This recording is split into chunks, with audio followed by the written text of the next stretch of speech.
It is a great pleasure to be here. I hope you can hear me in the back. Let me know if I do not project adequately. It's a great pleasure to be here. It's an honor. And I must say, a particular pleasure to have Nick sitting next to me, since he and I actually have taught together on the other side of the world in Korea. We team taught some undergraduate students who will never forget us, I'm sure. For better or for worse. For better or for worse.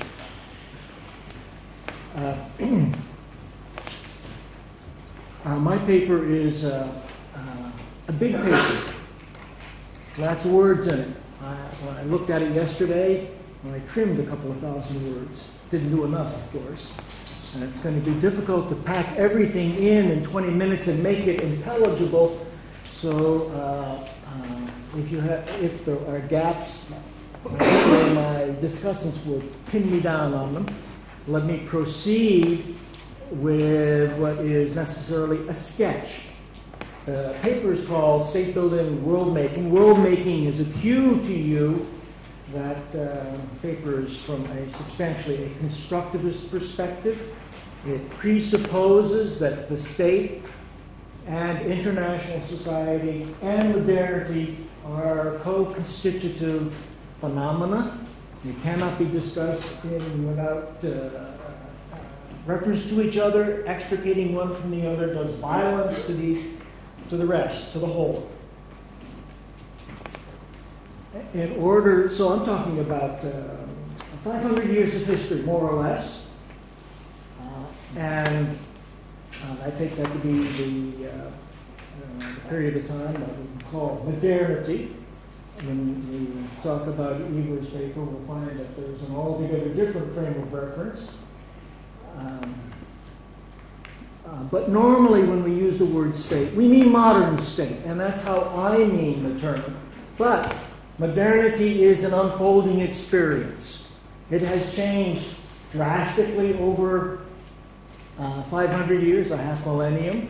And for purposes of exposition, I have adopted Foucault's archaeology of knowledge as a temporal scheme of modernity for the purposes of talking about the way we think about the state. The argument here is that we can only talk about the state within the limits of what Foucault, following Kant, called the conditions of possibility, of cognitive possibility, the limits of what we can think about. I further argue that these limits are all the greater because we think metaphorically all the time. We claim to be conceptual. We who are scholars in particular make that claim. We're fooling ourselves. It's always a matter of metaphor. I go on in the paper to try to demonstrate that this is the case. And my large argument then is that every interval or period or epoch or age in the trajectory of modernity is characterized by some indicative ensemble of metaphors. So the first age, according to Foucault, was the Renaissance, dated roughly 1500 to 1650. Second age is the classical age, dated roughly 1650, 1800, followed by the modern age, 1800 to roughly 1900. I modify the Foucauldian scheme by adding a modernist age, which dates from 1880, 1900, until quite recently, about 1970. And then yet another age I'd call late modernity, which I would date from about 1970, and which we are currently living in. These ages may or may not be followed by a postmodern age. I leave that question aside. I would emphasize that these ages are not compartments, not containers. To use one of the metaphors I shall be emphasizing, these ages are better thought of as cognitive templates. As I suggested before, they set limits on the way we can think about such important matters as our social arrangements. In the instance of what we have come to call the state, I'd like to suggest the relevant metaphor is a blueprint. Each age has a blueprint for its social arrangements, preeminently involving the state. These blueprints, we should imagine, are layered one upon the other, or we should think of them as inscribed one upon the other, each layer making the other less legible, but not erasing it entirely. And Foucault gives the impression that each age succeeds its predecessor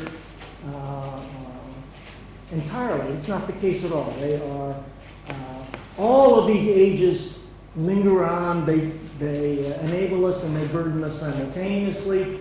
We cannot talk about the state without talking about 5 centuries of metaphorical encrustation.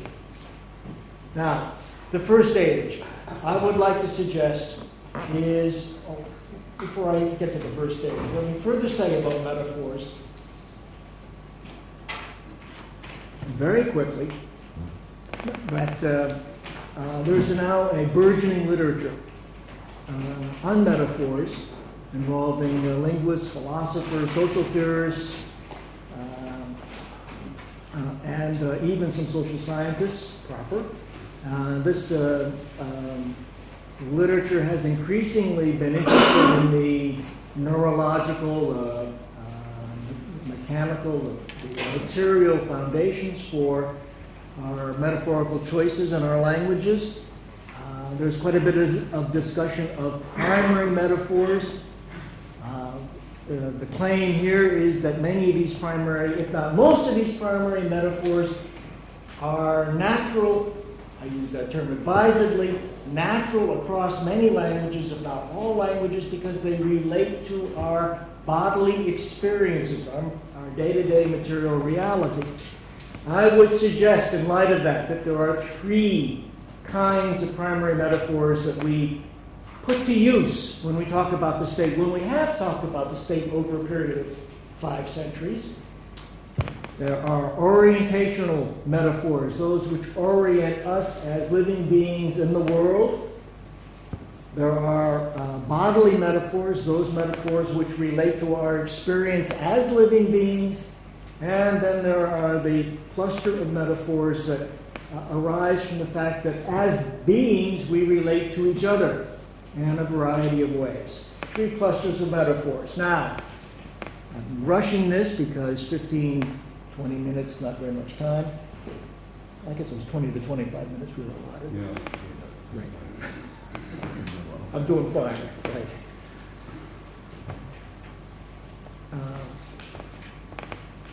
The first age, Renaissance, inherits from the medieval Western, not just the Western experience, Christian experience, of a preoccupation with the body of Christ in the first instance.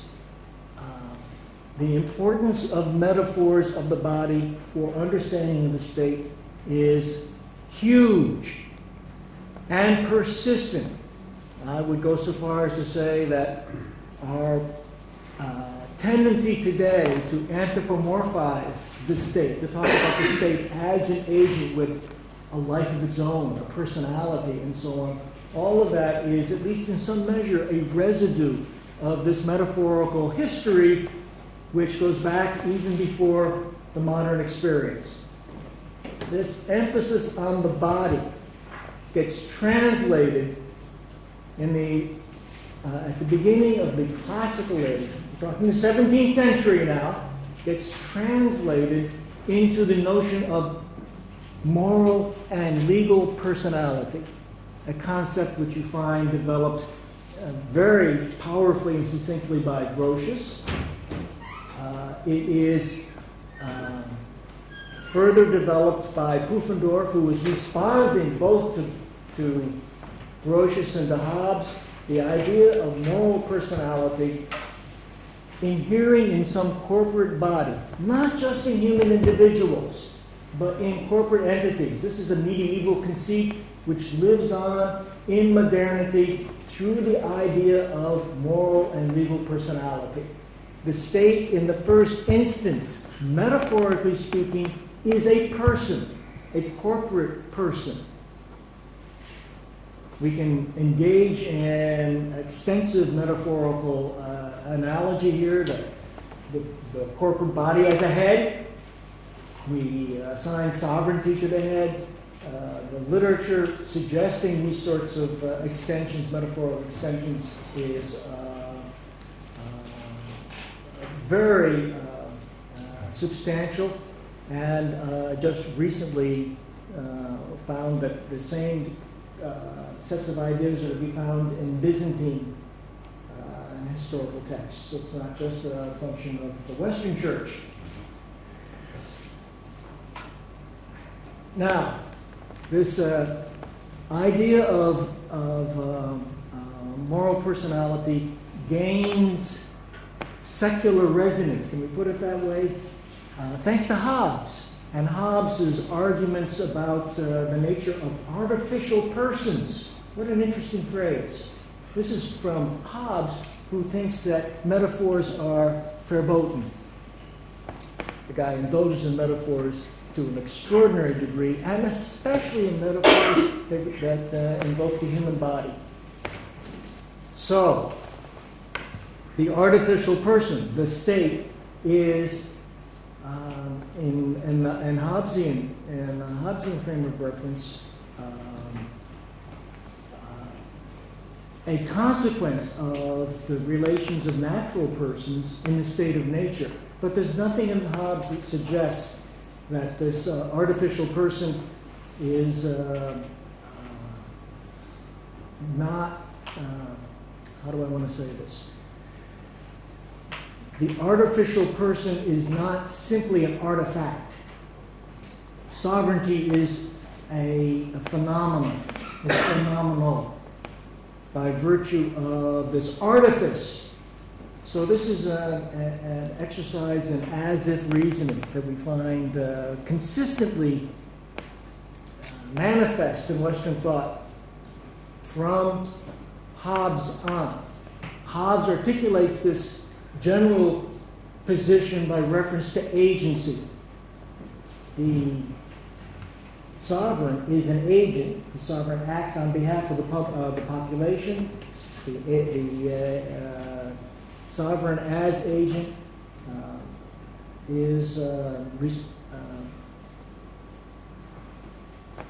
has all the attributes of personality. And then we, natural persons, create the sovereign as agent, who then acts on our behalf. This loop becomes a constant in Western social thinking about the state and how it relates to what we subsequently call the natural law tradition. Now, let me move on. I've spent too much time already on the classical period.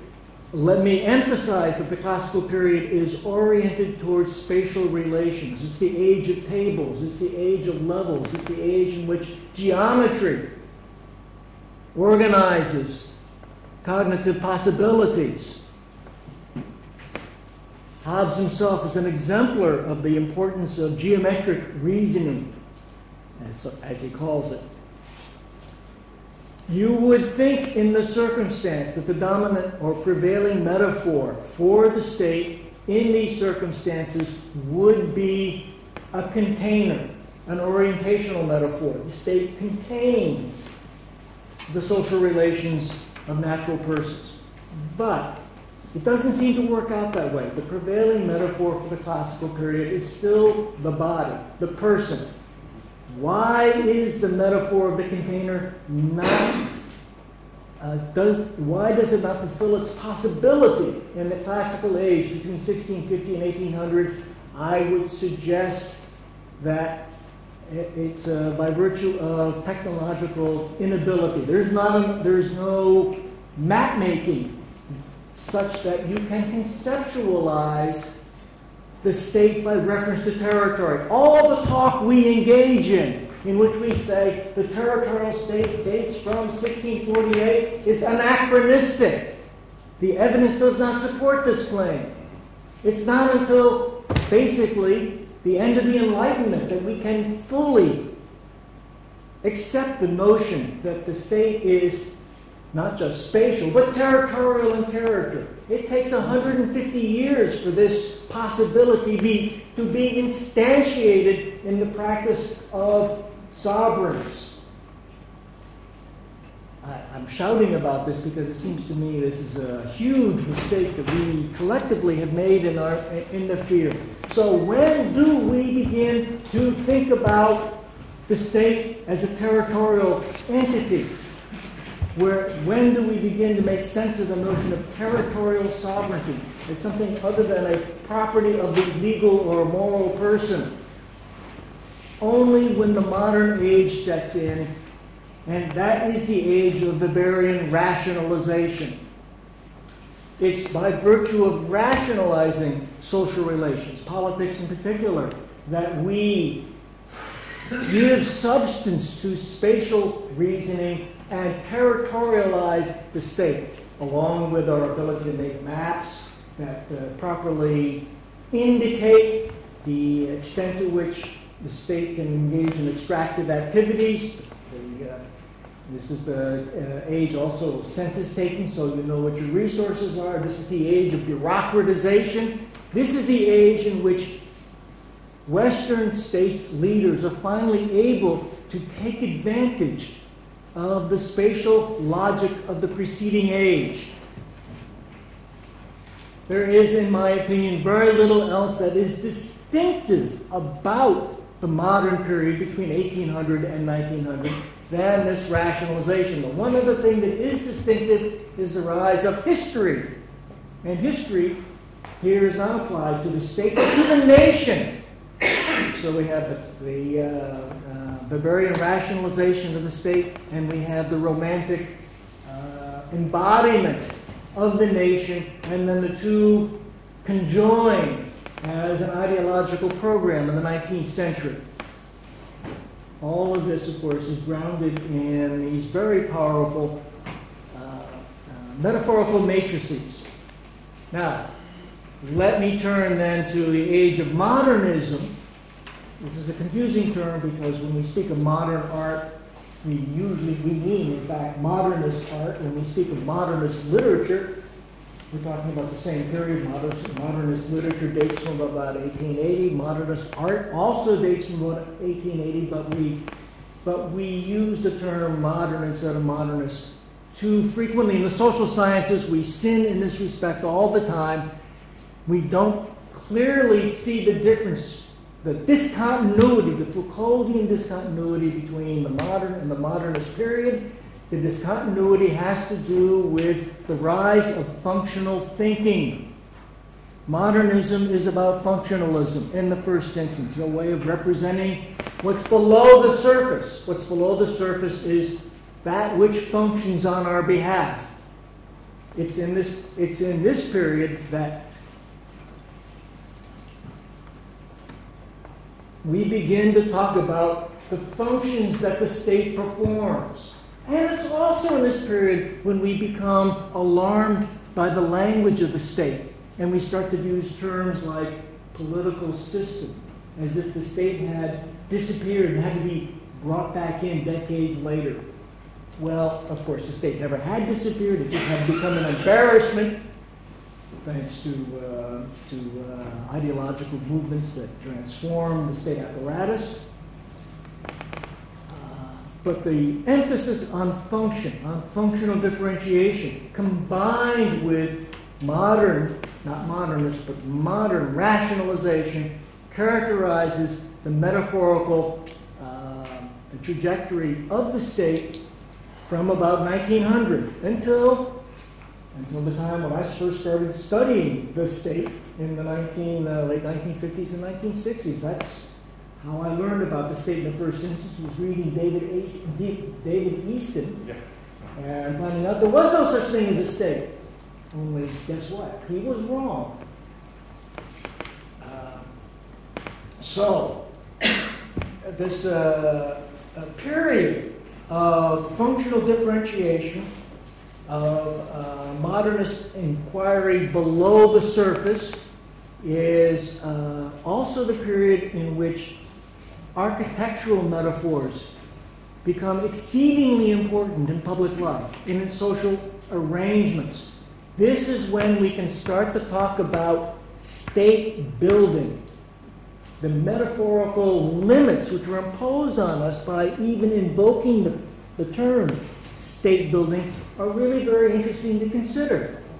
There is so much more, metaphorically speaking, that has happened to the state over a period of 5 centuries that we are unduly narrowing our ambit, our range of concerns by talking about state building. We forget about the moral personality of the state, for example, or the state's agency when we talk about state building. We tend instead to talk about institutions. And when we talk about institutions, we typically slide into a kind of not very well articulated liberalism, which represents a further limit on the cognitive possibilities of understanding this extraordinary event of 5 centuries called the state. Now, the late modern period, which began 30 years or 40 years ago, how do we characterize it? It seems to me that the term, it's the information age, isn't it?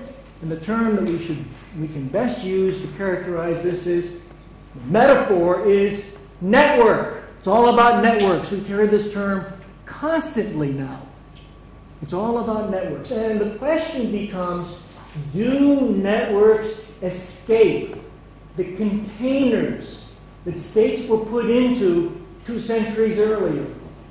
And the answer is, we don't know yet. But,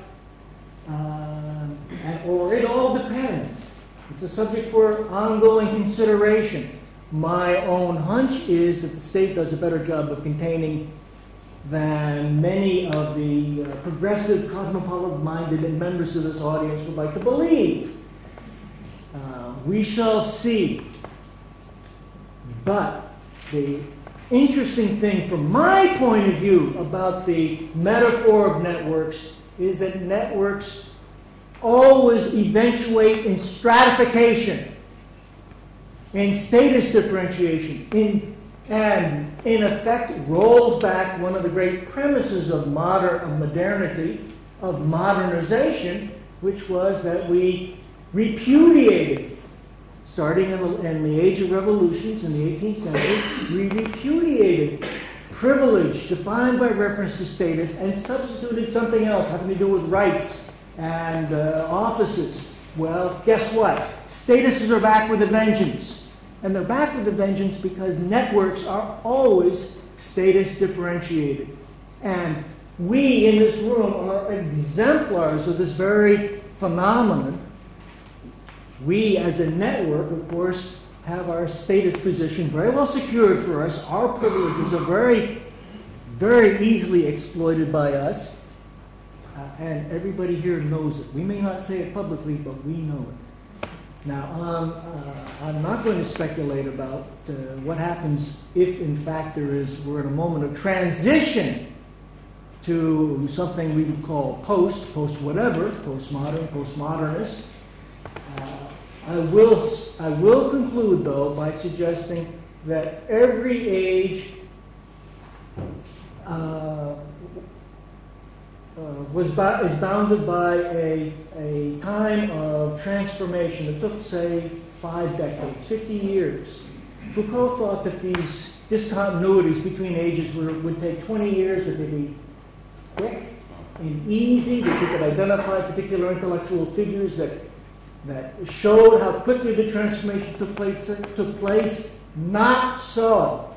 Every time an age transforms into a subsequent age, there is a messy interlude in which we don't know, we can't see clearly what's happening. The people on the scene couldn't see what was happening. We can't see today what's happening, if indeed we are in a period of transformation, of transition from one age to the next. On that note, I'm stopping there.